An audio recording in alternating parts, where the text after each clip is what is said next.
Welcome back. I'm Barry Craig. Let's begin today's program with a short two-question true-false quiz. True or false? Christians and Muslims worship the same God. True, false? Jesus Christ's name appears in the Holy Bible and the Quran. My guests today know the answers, and the answers may surprise you. My guests are Maysoon Khatib, an adjunct professor of speech at Murray State University. That's correct. And the managing editor of MuslimGirl.com. And we'll talk about that in a moment. Sure. And Greg Waldrop, who was a guest on the program back, well, some time ago. Yep. And you're now the pastor at the Calvert City United Methodist Church. I am. And have moved to Calvert City, no longer a Paducah. No, 26 years in Paducah, now traded to the Orange team, Calvert City. But let's tell the truth. What was your original team? Oh, well, I've shared Mayfield High School with Barry Craig. There we go. There we go. Right. So, okay, back to the quiz. I'll restate the question for the guests here. True or false? Muslims and Christians worship the same God. I'll defer to you. Hey, my sense of it, if you take the Abraham narrative seriously and the tradition that says that Ishmael out of the same crowd, yes, it's the same God. We're all Abrahamic faith people. So the answer to number one is true. True, all the way. The second question might be even more surprising. The fact that the name of Jesus Christ appears both in the Holy Bible. That shouldn't be a surprise, hopefully. I can vouch for that. But also in the Quran. Over 20 times. That's amazing. Yes. Now, you all have both been in this area some time now. Would most people, do you think, have answered false on both those questions? Or a lot of people? I think it startles people to realize yes. how interconnected Christianity, Judaism, and Islam is. I really think it's a surprise. They do. And a lot of times people will ask me, well, is it the same Jesus? And I don't know how many Jesuses were really. Was that a common name? I don't know, but it's pretty much, it is the same. Yeah. Sure. They ask you, is it the same Jesus? Sure. Where does that come from? I think there's this underlying belief, and it could be based from the media, the perception of how Muslims are different, somehow different, that, the people that we consider prophets, the biblical times and going through to Islamic history are different in some way. But it all started with our first prophet, which was Adam, right? The first creation of God. So, they find it truly amazing when I tell them, no, it's the same. It's. So in the Islamic faith, then, Jesus Christ is a prophet. Yes. Of God, but he is not divine. He was born through Immaculate Conception. We believe that his mother is Mary. He's a miracle of God. He had special gifts. We believe everything up to the point of whether or not he was the Son of God. The Messiah. Well, we believe he's the Messiah. Right. Didn't even just People didn't know that, but yes, we believe that he is.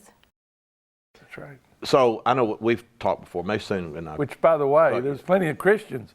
There are Christian denominations that walk right up there and don't also swallow the idea that Jesus is the Son of God as well. You look at some of the folks that are the place of Jesus. Our Mormon brothers and sisters, our the Universalism, the Unitarian. Right. Sorry. Right. They walk up to that. Well, Unitarian Universalists is what they're called. That's Yeah. We've talked before. You use humor to. Oh, well, I try to be funny. No, I don't it's know if true. it always comes out like that. Really? One of the best lines she's got is about how she and her husband named their children. Right. Hey, Tell us about that. well done. Well, we have 4 lovely children, and the first is a girl, and it's an old traditional name, Nazmiya, which means one who walks in the straight path of God, right? And then we have our 3 boys that came right after each other. The first one is Ali, and then we had twins a year after, and we named them Muhammad and Omar. And we like to tell people, because inevitably there's always someone, especially in this area, that'll say, those are interesting names. And so we half-heartedly, jokingly say, oh no, we picked their names off the terrorist watch list. And they remember it after that. Yeah, really. They do. Yeah. So They do. Yeah. calms everybody down. What you Well, I don't know if it calms them down, but maybe it kind of like confirms their suspicions. really. I think one of the most confusing aspects of the Islamic faith is the difference between a Sunni and a Shia. Right. Can you explain that? It's political. So back in the Prophet's days, there were no Sunni and Shia. It was just Islam. You were just Muslim. And when the Prophet passed away, there was a group of people that veered off and said, you know, this should be a lineage. It should go to his bloodline, and which would be the Prophet's cousin Ali, who was the first to revert. We say revert instead of convert because we believe that all people are born under the submission of God, which is the definition of Islam, right? So we say revert. So they say that any caliph that takes over the lineage or you know, the gospel. And the caliph is the head of the church. Or Right, head of the denomination. should be through the bloodline of the Prophet. Where another group of people said, look, there's democracy. Which is uncommon for people to hear that, and when they hear the word Muslims, they don't think of this, and so they said we have to vote on it. And so the Prophet had what we call Ashab Rasul, which means the companions of the Prophet, who were very close to him. A lot of times we grow up and we look at who knows us the best. Is it our sisters? Is it our brothers, our cousins, or are they the people who spend the most time with you day in and day out, who not monitor, but just observe and try to emulate the good that you do in life? And so there was a vote, and the vote came to be Abu Bakr, which was a companion of the Prophet, who was the first, right? So you had a couple of companions, and then eventually, I think by the third, now I'm not a scholar of Islam, but then the Prophet's cousin Ali eventually became the Caliph as well.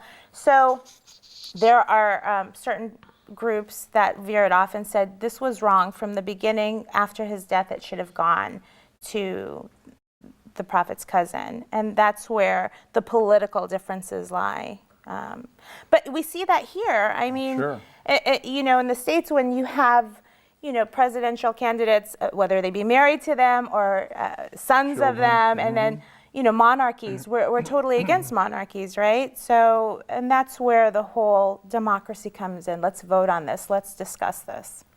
Greg, would you liken that split in the Islamic faith to Protestants and Catholics in the Christian tradition? I think it's a little differently turned. I think it was about succession, though there's no question that Protestants and Catholics and Eastern, the really first split was Right. West and East, Right. Catholic and Orthodox, with a Coptic group in Egypt sort of doing something different. But and that was a lot about authority. This is about authority that she's talking about. Who has the authority? Who does the mantle pass to that speaks and decides authoritatively for us? So yeah, there is some of that, and I don't know the issues in Islam well enough to equate it, but yeah, the issue of authority was important then.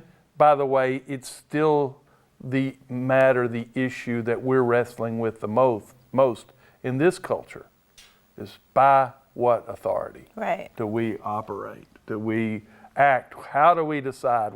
Who sets the standards?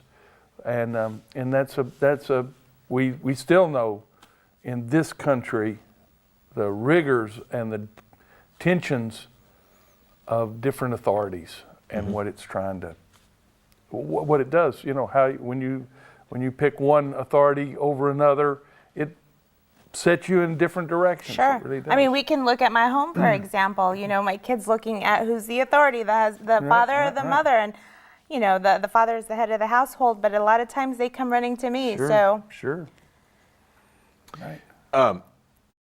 Another thing too, I think that people, they see Islam as monolithic, that all Muslims are the same, and it's as different as Christianity. It is. How do you combat that? And the attitude, Muslims terrorists. How do you combat that? Well, first of all, it's not a monolith, right? There's so many. I like to compare it to my kids. So I have 4 kids, right? Not one of my children have the same personality. And I have twins, mind you. They're so different in personality, night and day. One is very talkative, one is more introverted. I have another kid that maybe is a little bit more nervous, and I have, my daughter who's very free-spirited.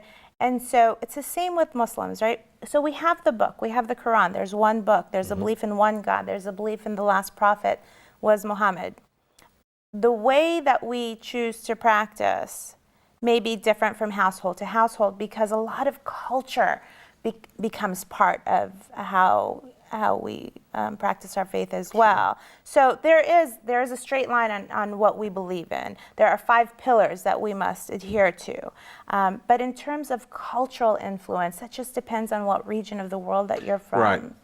I find that the people who convert to Islam, the Western world, the Anglo-Saxons, the African Americans, are actually even stronger in their practice than the ones like myself who are born into it.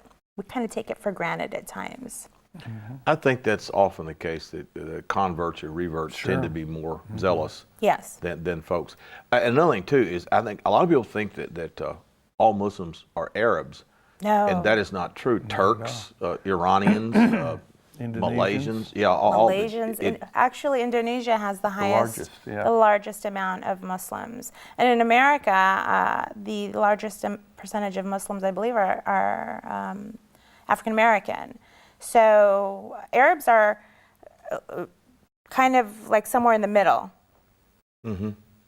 Talk about the and again, we presume that most Western Kentuckians know how Christianity got started. If they don't, you've got a tougher row to hoe than I thought. Well, but anyway, it's not as unanimous as it used to be.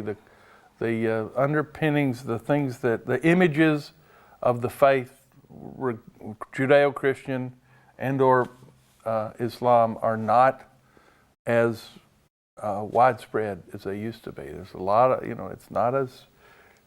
it's not unusual for me to find people that don't really have a clue about what the underpinnings of the faith are. Well, if you add up all the youth groups of the Abrahamic religions and you put that against the number of teenagers there are, you realize you're capturing maybe 20% of them if you add them all together. There's 80% that are that are outside the influence of one of those faiths, and then the culture itself is very secularized. It doesn't retain the images of faith as it used to. It used to have a little more grounding in that kind of that's thing. interesting, because you think of Kentucky being the Bible Belt. This is a church on every corner, but people, I guess, just don't go to the churches as like they used to. That's not the impression that I have, though, as kind of like an outsider. So I came to Western Kentucky in 2012 from Dearborn, Michigan, which is the largest percentage of Muslims per square footage, right? So coming here, I just feel like everybody is, on Wednesday night, where they're at, right? Yeah. So, well, I mean, and that's the image of it, but if you do the numbers, it's really a very shrinking percentage of the population. And I'm glad you brought up, though, you talk about secularism, right? This is a word, a term that I am not comfortable with as a Muslim, because I get it from both angles. If a non-Muslim comes to me and says, "Oh, are you secular?" It has a tendency to have this Islamophobic message behind it, like you're okay, we'll accept you because you're not devout, which I believe I am. I mean, I don't wear the headscarf, the hijab. But then on the other spectrum, if my Muslim brother or sister calls me secular, I'm not strong enough, I'm not good enough. And that term just really Cuts both ways. Yes. Doesn't it? Yeah. You know, it's interesting. You're talking about church attendance, not what it used to be. There's a fascinating book. It's called Bowling Alone. It was written by a sociologist some years ago. As Americans, we don't do things in groups anymore. I noticed here at the college, I taught here 24 years. By the end of my career, clubs, organizations, much smaller than they used to be. I think that's a societal trend cultural. Oh, about that. It is, sure it You is. think about, we go home and one thing, just our son text messaging. Sure. I must prefer this to this.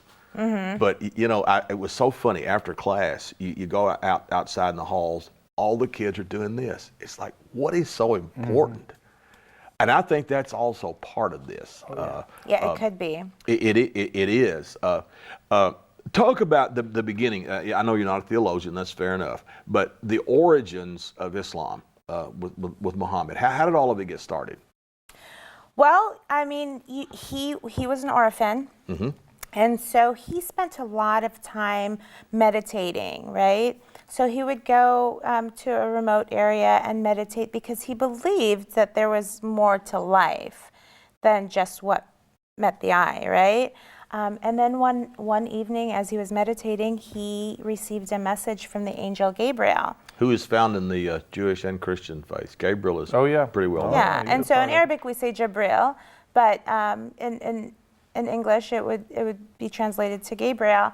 And so the first time the angel had come to him, he basically freaked out. He's like, well, you know, what's going on? And he ran home and hid and was like, I don't want any part of this, basically. It was scary for him. But every time he would go, and he would continue with his meditation, you can't run from what God has destined for you, right? And so eventually, he started to receive these messages, and the first word, when you open the Quran, the first word that you will read will be Iqra.